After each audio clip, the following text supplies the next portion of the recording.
घातांक के नियम, लॉ ऑफ एक्सपोनेंट्स। सबसे पहले हम एक फॉर्मूला लिख देते हैं। x की पावर मेरे पास है y, इसमें x जो होता है उसको हम कहते हैं आधार, और जो y होता है इसके अंदर इसको कहते हैं हम घात। आधार को इंग्लिश में कहते हैं बेस और घात को कहते हैं एक्सपोनेंट्स। तो आज हम इनके कुछ नियम करेंगे। पहला नियम हमारे पास है, जब आधार की घात मेरे पास आ जाए 0 तो हमेशा आंसर आपका होगा 1। एग्जांपल ले लेते हैं, जैसे 1000 की घात मेरे पास आया 0 तो इसका भी आंसर 1 होगा। और एक एग्जांपल ले लेते हैं, अगर मैं कहता हूँ 1 की घात है मेरे पास 0 तो इसका भी आंसर मेरे पास क्या होगा, 1 ही होगा। यानी कि आधार की अगर मेरे पास घात 0 आ जाए आंसर हमेशा 1 ही रहेगा। दूसरा नियम करते हैं, एक भाग में a की घात n है तो इसको हम लिख सकते हैं a की घात -n।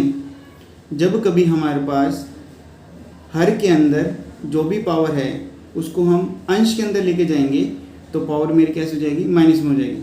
तो इसके लिए एक और एग्जांपल देख लेते हैं। जैसे कि मेरे पास है a की पावर n है, इसको मैं लेना चाहता हूँ हर के अंदर तो a की पावर हो जाएगा -n।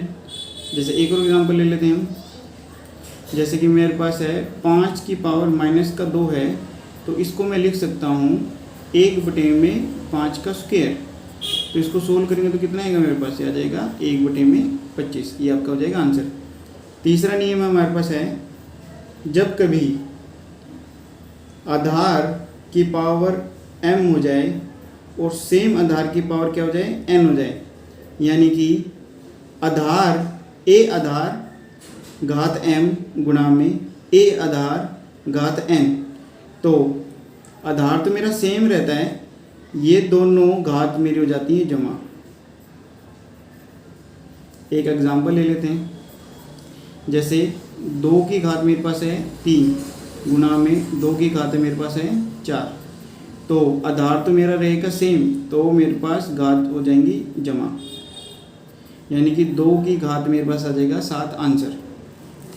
तो इसको सोल्व करते हैं, 2 गुणा में 2 गुणा में 2 गुणा में 2 गुणा में 2 गुणा में 2 गुणा में 2, 2 दूनी 4, 4 दूनी 8, 8 दूनी 16, 16 दूनी 32, 32 दूनी 64, 64 दूनी 128। तो दोस्तों इसका आंसर हो जाएगा हमारे पास 128। अगला नियम करते हैं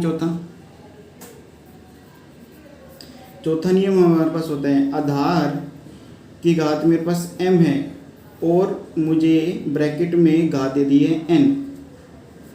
तो जब भी मेरे पास ब्रैकेट होगी आधार मेरे पास होगा तो इस केस में जो भी घात होगी आपस में हो जाएंगी मेरे पास गुणा। जैसे मैं एक एग्जांपल ले रहा हूँ, 2 की घात में ले रहा हूँ 1/2 और ब्रैकेट में इनकी घात ले रहा हूँ मैं 4। तो यानी क्या होगा, 2 मेरे पास आधार है, 1/2 ई गुणा में हो जाएगी 4, ये वैल्यू मेरे पास कट जाएगी तो यानी कि 2 की घात मेरे पास आएगा 2, तो ये हो जाएगा 2 दूनी 4। एक और एग्जांपल ले लेते हैं, जैसे मेरे पास क्या है 3 की घात है मेरे पास 4, एग्जांपल नंबर दूसरा ले लो, और इन दोनों की घात मुझे दे रखी है 1/2, तो ये मेरे पास आएगा 3 की घात मेरे पास 4 गुणा में हो जाएगी 1/2, ये कट जाएगी तो ये 3 का स्क्वायर आ जाएगा, तो 3 3 9, आपका आंसर हो जाएगा 9। अगला ले लेते हैं पांचवा नियम, आधार की घात मेरे पास m है और सेम आधार की घात मेरे पास है n, तो इसमें मेरा कौन सा फॉर्मूला लग जाएगा, इसमें लग जाएगा मेरा दूसरे वाला फॉर्मूला। तो इसको मैं लिख सकता हूँ, आधार तो मेरा वही का वही रहेगा, m माइनस हो जाएगा n। एक एग्जांपल ले लेते हैं इसके लिए, 2 की घात में ले रहा हूँ 4 भाग में 2 की घात ले रहा हूँ मैं 3। इसको सोल्व करते हैं तो 2 की घात मेरे पास 4 माइनस 3 हो जाएगी, तो 2 की घात हो जाएगी 1, तो आंसर मेरे पास आ जाएगा 2। एक और एग्जांपल ले लेते हैं इसके लिए। मैं कहता हूँ कि 2 की घात मेरे पास है 4, भाग में 2 की घात है मेरे पास माइनस का 3। ये माइनस है, इसी घात को मैं ऊपर लेके जाऊँगा तो हो जाएगा ये प्लस में, यानी 2 की घात मेरे पास है 4 जमा 3, यानी 2 की घात मेरे पास आ जाएगी 7। 2 की घात को हम 7 को सोल्व करेंगे, हमारे पास आएगा 128।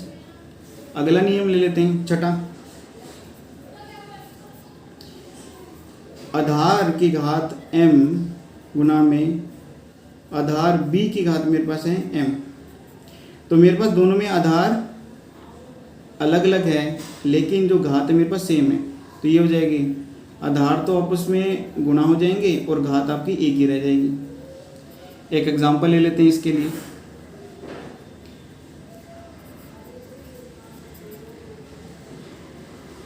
2 की घात में ले रहा हूँ 4 गुणा में 3 की घात ले रहा हूँ मैं 4, तो 2 गुणा में 3 घात मेरे पास आ जाएगी 4।